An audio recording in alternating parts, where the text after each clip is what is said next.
ইংরেজিতে যাদের উচ্চারণ করতে মানা, যেগুলি বললে আপনার ইংরেজি ভুল হয়ে যাবে। এবার প্রশ্ন হলো, কেন এটা শিখবেন? তার কারণ সঠিক ইংরেজি বলা এবং নিজেকে পারফেক্ট করা। এতে আপনার ইংলিশ প্রনাউন্সিয়েশন অনেক ভালো হয়ে যাবে। এগুলি জানা খুবই প্রয়োজন, তবেই আপনি সঠিক ইংরেজি উচ্চারণ করতে পারবেন। তাহলে চলুন শুরু করা যাক।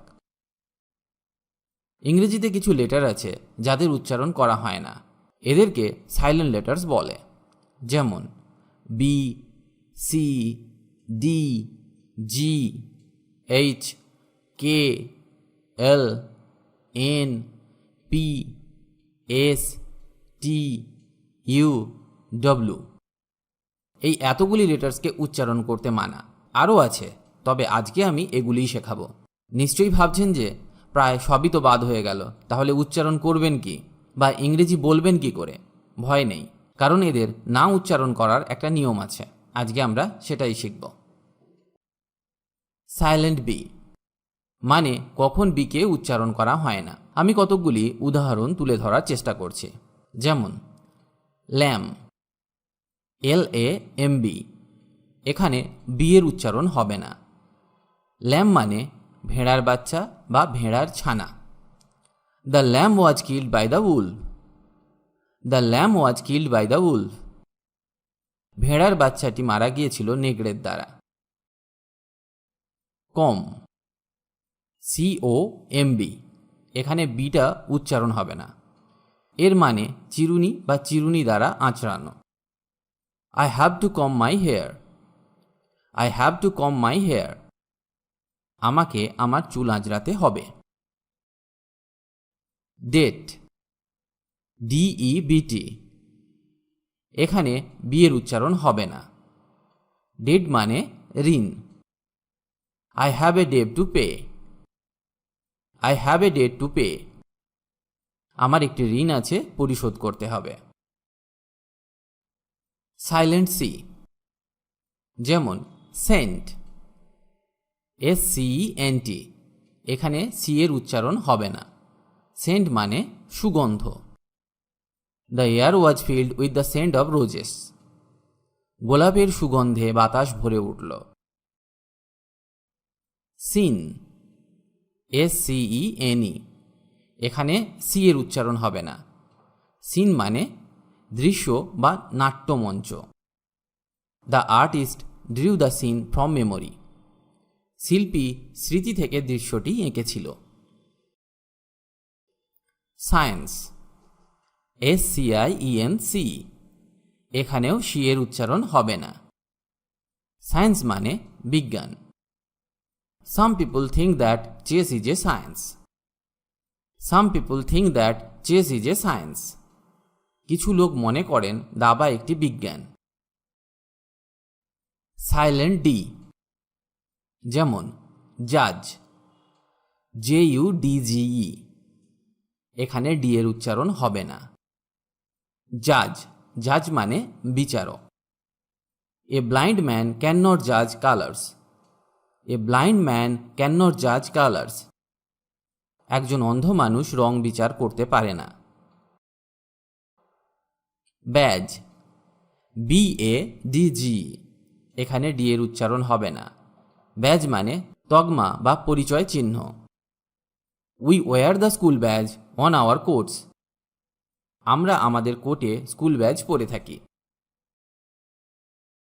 সাইলেন্ট জি, যেমন সাইন, SIGN, এখানে জি এর উচ্চারণ হবে না। সাইন, সাইন মানে চিহ্ন। There was no sign of life in the house, বাড়িটিতে জীবনের কোনো চিহ্ন ছিল না। ন্যাট, GNAT, ন্যাট মানে ডাঁশ। There is a ন্যাট bite on my hand. There is a ন্যাট bite on my hand, আমার হাতে ডাঁশের কামড় রয়েছে। সাইলেন্ট এইচ, যেমন অনার, HONOUR, এখানে এইচ এর উচ্চারণ হবে না। অনার মানে সম্মান। We fought for the honour of our country. We fought for the honour of our country, আমরা আমাদের দেশের সম্মানের জন্য লড়াই করেছি। আওয়ার, HOUR, এখানেও এইচ এর উচ্চারণ হবে না। আওয়ার মানে ঘন্টা। I will be back within an hour. I will be back within an hour. আমি 1 ঘন্টার মধ্যে ফিরে আসব। অনেস্ট, HONEST, এখানেও এইচ এর উচ্চারণ হবে না। অনেস্ট মানে সৎ। হি ইজ ভেরি অনেস্ট, তিনি খুব সৎ। সাইলেন্ট কে, যেমন নাইফ, KNIFE, এখানে কে এর উচ্চারণ হবে না। নাইফ মানে ছুরি। I want a knife, I want a knife, আমি একটি ছুরি চাই। নি মানে হাঁটু। I started to feel weak on my knees. I started to feel weak on my knees. আমি হাঁটুতে দুর্বল অনুভব করতে লাগলাম। নক মানে আঘাত করা। KNOCK, এখানে কে এর উচ্চারণ হবে না। Knock on the door, knock on the door, দরজা টোকা দাও। সাইলেন্ট L, যেমন হাফ মানে অর্ধেক। Cut it in half, cut it in half, এটি অর্ধেক কাটো। পাম মানে তাল বা করতল। A bird is sitting on his palm, a bird is sitting on his palm, একটা পাখি বসে আছে তার তালুতে। টক, TALK, এখানে এল এর উচ্চারণ হবে না। টক মানে কথা বলা। যেমন can I talk now, can I talk now, আমি কি এখন কথা বলতে পারি। সাইলেন্ট N, যেমন হাইম, এখানে এন এর উচ্চারণ হবে না। HYMN, হাইম মানে স্তোত্র বা স্তব। হোয়াটস ইউর ফেভারিট হাইম, তোমার প্রিয় স্তব কি। কলাম মানে থাম। I think this column is interesting, আমি মনে করি এই কলামটি আকর্ষণীয়। সাইলেন্ট P, যেমন সাইকোলজি, এখানে পি এর উচ্চারণ হবে না। সাইকোলজি মানে মনোবিজ্ঞান বা মনস্তত্ত্ব।